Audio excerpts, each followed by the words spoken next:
Sound take 7 action. मोहब्बत की दुकान, उस मोहब्बत की दुकान में अगर खुद राहुल गांधी प्रधानमंत्री के लिए, चुने हुए प्रधानमंत्री के लिए कहते हैं कि युवा डंडे मारेंगे, अगर खुद उनके लिए बाकायदा स्लोगन कांग्रेस पार्टी बनाती है जिसको हर मंच से राहुल जी भी बोलते हैं चौकीदार चोर है, तो फिर ऐसे में अगर शीशे के घर में रह रहे हैं तो पत्थर कैसे उछालिएगा? अभी बताता है भाई, अभी बताता है, अभी किया ना, अभी बताता है। आपको, आपके दर्शकों को नमस्कार। ऐसा है ना अंजना जी की 3.25 मिनट मैंने ये बातें सुनी और मुझे आशा है कि मुझे भी 3.25 मिनट अनइंटरप्टेड मिलेंगे।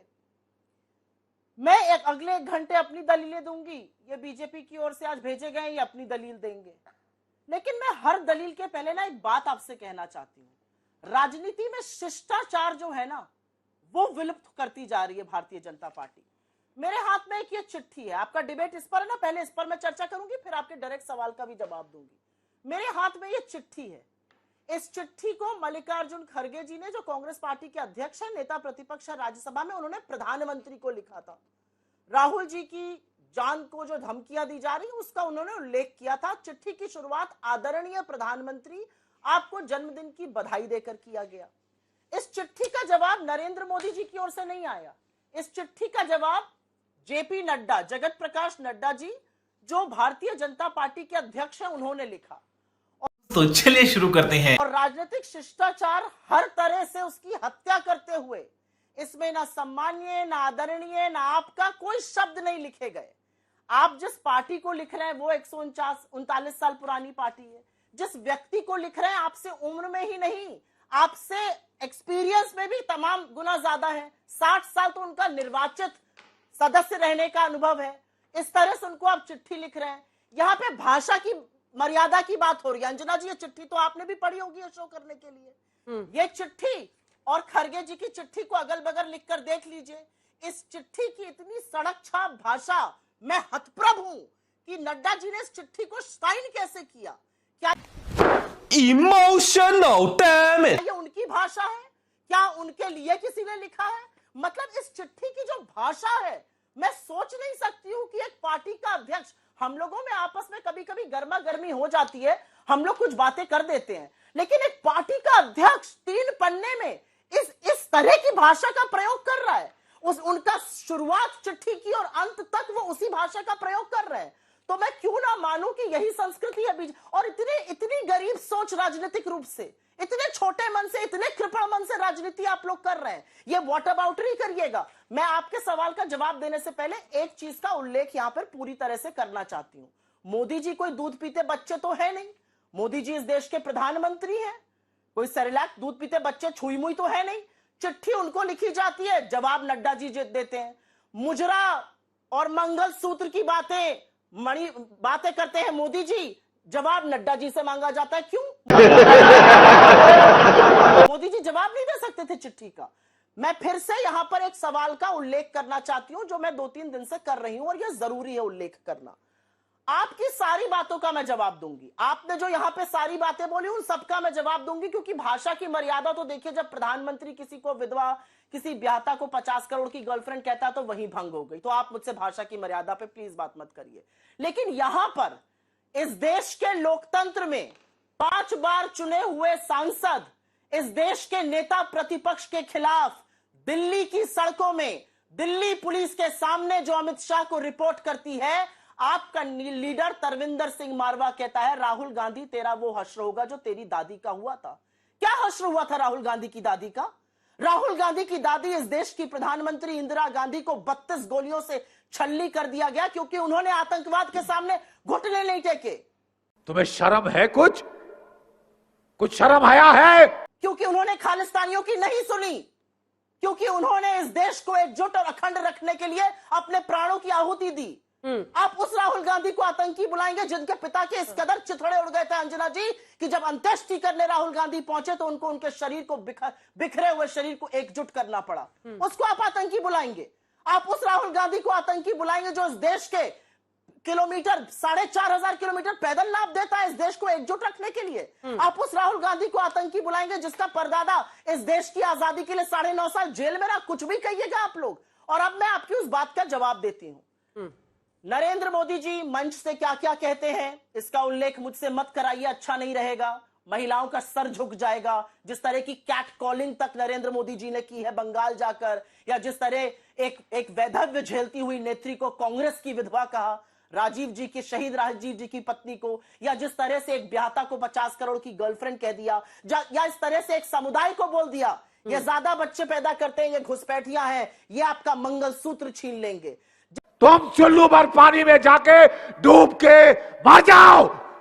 जिस व्यक्ति ने प्रधानमंत्री पद पर रहते हुए चुनावी मंच से उस शब्द का प्रयोग किया जो शायद मैं और आप पहले टीवी में कभी नहीं करते, मुजरे का, वो मुझे भाषा की मर्यादा ना सिखाए। लेकिन हां, मैं एक बात जरूर बोलूंगी, राहुल गांधी के जीवन को खतरा है, क्योंकि बीजेपी ने इतनी पोलराइज पॉलिटिक्स से गंदा माहौल इस देश का बनाया है। और ऐसे में जब उनकी जान को धमकी दी जाएगी तो हम चुप नहीं बैठेंगे।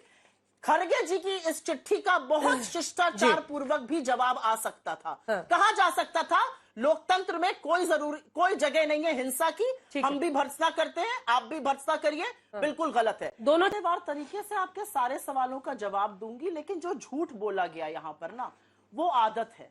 इसी लत का शिकार पूरी की पूरी भारतीय जनता पार्टी है। यहां पर झूठ परोसा गया। मैं दावे के साथ, अभी हमारे पास 40 मिनट का टाइम है, चुनौती देती हूं भारतीय जनता पार्टी के प्रवक्ता को, दुनिया की सबसे बड़ी, जिसको मैं फेक न्यूज फैक्ट्री कहती हूं, उसके जनक अमित मालविया को, अगर हिम्मत है तो दिखाओ वो बयान जहां पर राहुल गांधी ने कहा हम आरक्षण खत्म कर देंगे। एक बात ये फंस गया सीएम, याद रखना, इस देश ने ना इस संविधान पर यकीन करके आपको 400 पार नारे के बाद 240 पर ला पटका है और आपको बैसाखियों के सहारे खड़ा कर दिया है। इस संविधान के साथ खिलवाड़ करने की सोचिएगा मत। और इस संविधान की ताकत का हवाला राहुल गांधी ने इस चुनाव में दिया और जनता ने भरपूर हमारा सहयोग किया, आपको 240 पर लपेट दिया। आप माइनॉरिटी गवर्नमेंट चला रहे हैं और एक के बाद एक यू टर्न लेना पड़ रहा है। राहुल गांधी तो आगे बढ़कर यह कहते हैं कि हम 50% आरक्षण पर लिमिट खत्म कर देंगे। उनके बयानों को कब तक काट छाट करके अपनी दुकान चलाएंगे ये सज्जन या दुर्जन, जो भी इनको कहा जाए, जो यहां पर बैठे हैं। इन सज्जन के कुछ झूठ मैं बयां कर देती हूं, क्योंकि दुनिया को जानना जरूरी है कि कितनी झूठ और फेक न्यूज की फैक्ट्री ये चलाकर यहां पर आए हैं आज आपके पास। इन्होंने भारत जोड़ो यात्रा के दौरान राहुल गांधी के खिलाफ झूठ बोला कि राहुल गांधी उल्टी आरती कर रहे हैं। ये असल में बंकिंग करते थे स्कूल में, इनको पता ही नहीं है आरती अगर ऐसे की जाती है तो वो टीवी पर उल्टी दिखती है। पकड़ लिए गए, ट्विटर ने इनको टैग किया। इन्होंने बोला जितेंद्र सिंह अलवर के जूते बांध रहे थे राहुल गांधी, वो उनके जूते बांध रहे थे, फिर पकड़ लिए गए, फिर इनका झूठ सामने आ गया। इन्होंने तो इस देश के प्रथम प्रधानमंत्री नेहरू की अपनी भतीजी और अपनी बहनों के साथ की फोटो तक को दुष्कर्म बनकर चलाया है। ये तो वो व्यक्ति सामने बैठा है, ये वो व्यक्ति सामने बैठा है कि जब पग पहने हुए सिख किसानों और हमारे हरियाणा के किसानों पर लाठियां बरसा रही थी आपकी सरकार, तो आपने कहा नहीं नहीं लाठियां नहीं बरसाई जा रही हैं, आपका झूठ आपके प्लेटफॉर्म्स ने पकड़ लिया था। आप तो वो व्यक्ति, अब मैं जानना नहीं चाहती हूं, कहना नहीं चाहती हूं, अब पौन और उसकी बातें कर ली जाए तो आपकी क्या असलियत सामने आ जाएगी, मुझे लगता है वो मैं आपको बेइज्जत नहीं करूंगी। लेकिन जो भी देखना चाहे वो देख सकता है कि इनकी क्या असलियत रही है। पॉर्न सेक्स टाइप करिएगा इनके साथ, मैं इन सब चीजों पे नहीं पढ़ना चाहती हूँ। व्यक्तिगत इनसे तो कोई हमारी लड़ाई है नहीं, जो झूठ ये परोसते उससे लड़ाई है, इसलिए उसका पर्दाफाश करना जरूरी है। ये कहकर बच गए कि ये नेता जो ऐसा सब कह रहे हैं ये पहले कांग्रेस में थे। सुब्रमण्यम स्वामी को सांसद तो आप ही ने बनाया था ना भारतीय जनता पार्टी ने। अभी उनका एक इंटरव्यू आया है, अटल जी से लेकर मोदी जी तक जो कह रहे हैं, मैंने सख्त हिदायत सबको दी, कोई नहीं उसको छुएगा, कोई नहीं चलाएगा, क्योंकि हम ऐसी गंदी राजनीति में यकीन नहीं करते। आप ही के थे, क्या जानते हैं आपके बारे में ऐसा जो ऐसी ऐसी बातें कह रहे हैं, चरित्र पर सवाल उठा रहे हैं, आपके नेताओं के चरित्र पर, महिलाओं को लेकर। मैं उसका बिल्कुल खंडन करती हूं, नहीं करना चाहिए। ये आप ही के नेता थे, आप ही के सांसद थे। यहां पर राहुल गांधी जी को एक शब्द कहा गया, नादान बालक। अच्छा, वो वयस्क नहीं है जिसने आपको 240 पे लाके खड़ा कर दिया, उसके बारे में आप झूठ परोसिए। लेकिन फिर मैं नॉन बायोलॉजिकल प्रधानमंत्री के बारे में क्या कहूं, जिनका सीधा संवाद ईश्वर से हो रहा है, लेकिन 80 दलित घर जल जाने पर कोई प्रतिक्रिया नहीं आती है। 26 टेरर स्ट्राइक, आपके तीसरी बार प्रधानमंत्री बनने के बाद 26 आतंकी हमले हो चुके हैं। 21 जांबाजों की शहादत है, कोई प्रतिक्रिया नहीं आती, श्रद्धांजलि संवेदना का एक शब्द नहीं आता है। असलियत यह है अंजना जी, आपने जो बात मुझसे पूछी कि राहुल जी ने क्या कहा या उनके खिलाफ क्या कहा गया, मेरा अपना मानना है राजनीति में तर्क होता है, राजनीति में कई बार आप एक दूसरे को पॉट शॉट्स करते हैं, राजनीति में आप एक दूसरे के खिलाफ कटाक्ष करते हैं, लेकिन राजनीति में जब आप किसी की जान लेने की बात करते हैं ना, तो मुझे लगता है इस देश का प्रधानमंत्री इस देश का अभिभावक है, उसको उठ खड़ा होना चाहिए था और कहना चाहिए था यह सर्वथा गलत है। नेता प्रतिपक्ष की जीभ काट लाने वाले को 11 लाख का इनाम दूंगा कहने वाले की जगह जेल में है, सदन में नहीं है, उसको निकाल बाहर करवाइए। ये बड़ी अच्छी बात कही आप। अपने विधायक मिस्टर बोंडे को निकाल बाहर करिए जो कहता है जीप जला देंगे, क्योंकि मैं आपको बताती हूं, मणिशंकर अय्यर जी ने दुर्भाग्यवश मोदी जी को एक शब्द कहा था, 24 घंटे के अंदर उनको निष्कासित किया गया था। क्या भाजपा ऐसा कर सकती है? और मैं एक सवाल पूछती हूं, और मैं सवाल पूरी ईमानदारी से, पूरी मर्यादा से पूछती हूं, नरेंद्र मोदी जी को जब आप शब्द कहे गए, मैं उसकी भर्त्सना करती हूं, मैं कहती हूं कि जिसने कहा वो गलत कहा।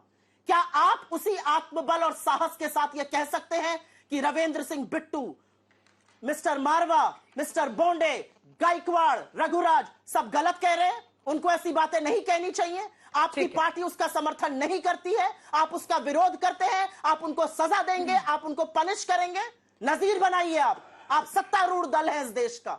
हे हिम्मत, क्योंकि जब आप ऐसा नहीं करते अंजना जी, मैं अंतिम बात कहना चाहती हूं, जब आप ऐसा नहीं करते और जब आप चीजों को तोड़ मरोड़ के प्रस्तुत करते हैं, उसका नतीजा यह है जो देश में आज हो रहा है। राहुल गांधी जी ने एक बड़ी बात कही थी और उस बड़ी बात को समझना जरूरी है। राहुल गांधी जी ने कहा था लोगों को स्वतंत्रता और सुरक्षा नहीं है, और यह सच है।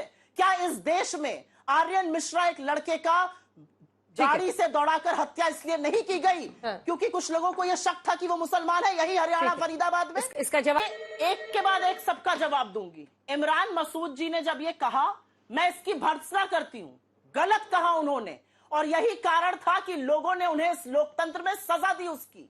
वो चुनाव लगातार हारते रहे, फिर उन्होंने पश्चाताप किया। आज वो रामायण की चौपाइयां मुझसे और आपसे ज्यादा पढ़ते हैं, प्रभु के प्रेम में विश्वास रखते हैं, इसलिए जनता ने उनको चुनकर वापस सदन में भेजा। मैं भर्त्सना करती हूं जब उन्होंने ये कहा, और बिल्कुल अजय राय ने नहीं कहा, उनका बयान तोड़ा गया। उन्होंने राजनीतिक गाड़ने की बात करी थी, बिल्कुल गलत है अगर उनको इस तरह से कहा जाएगा। संजय राउत जी ने यह किस संदर्भ में कहा मुझे नहीं पता। मैंने आपसे पहले कहा, कांग्रेस पार्टी ने तो अपने बहुत बड़े नेता मणिशंकर अय्यर जी को निष्कासित कर दिया था। जवाब दीजिए। बीजेपी ऐसा करने का आत्मबल अमित मालवीय जी, अब ये लड़ाई एकदम पर्सनल हो गई है आपके अंदर, पर्सनल। जनता माफ नहीं करेगी। और अभी मैं क्लियर करूंगी 2 मिनट में, 6-7 मिनट मैंने कुछ सुना। इंदिरा गांधी का नाम ना बीजेपी को नहीं लेना चाहिए, इसलिए नहीं लेना चाहिए क्योंकि इंदिरा गांधी ने लाख विरोध के बावजूद अमेरिका को ठेंगा दिखाकर पाकिस्तान के 2 टुकड़े करके बांग्लादेश को जन्म दिया था। वो इंदिरा गांधी हैं। आपकी तरह चीन का नाम सुनने पर आंख मूंद कर मुंह में दही नहीं जमा लेती थी। इंदिरा गांधी ने पाकिस्तान के 2 टुकड़े किए थे और उनको दुर्गा की उपाधि उनके घुर विरोधियों ने भी दी थी। यह असलियत है। कोई घुसा हुआ है कहकर 4 साल से यथावत स्थिति चीन में नहीं बन पा रही नरेंद्र मोदी जी की तरह, ऐसी उनकी राजनीतिक हैसियत नहीं थी। आपने ऑपरेशन ब्लू स्टार की बात करी, इसका समर्थन अटल बिहारी वाजपेयी और लाल कृष्ण आडवाणी जी दोनों ने किया है।